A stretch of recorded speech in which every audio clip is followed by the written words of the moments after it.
Ay, dito kami sa Gimli. Gimli ng mama mo. Ang daming ibon, no? Kami pala yung tao. Tsaka yung mga ibon. Hapon pa sila. Hapon pa sila, no?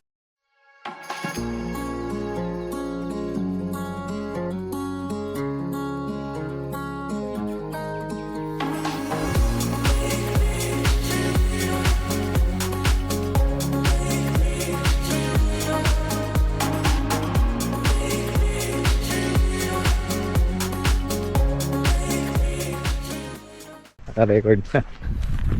Lakas na ng araw. Look. Awi-awi ng mga ibon. Trip lang namin pumunta kasi off namin parehas. Mainit. Pero masarap mag-swimming. Swimming kami mamaya. Gutom na ako. Kami pa lang yung sasakyan. May narating na naman. Uy! Kung side yung bumper ko Emotional damage.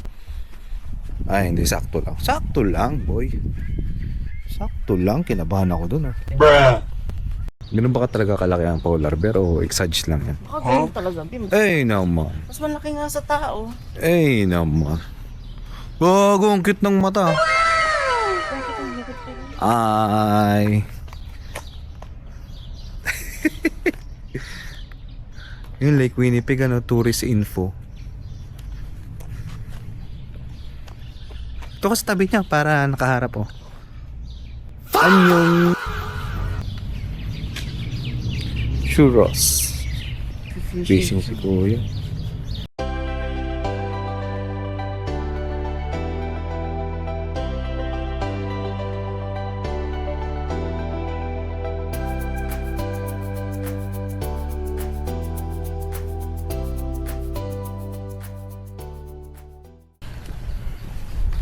Nasa galaan na naman dalawa. Nasa galaan na naman. May samosa sila, Kaso veggie. Veggie samosa. Tingnan natin. Served after 12 p.m. Ang samosa.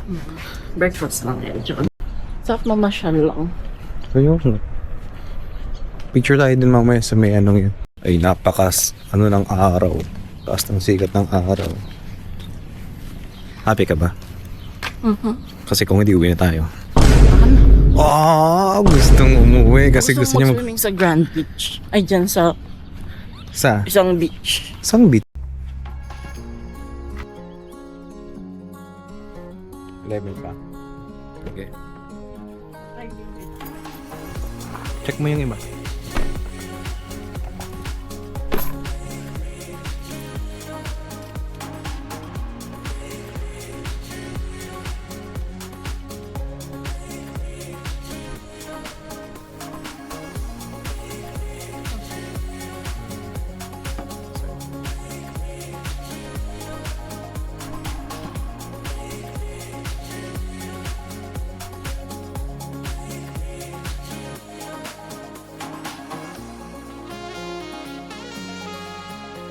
Doon. Seagull. Puti yung ulo.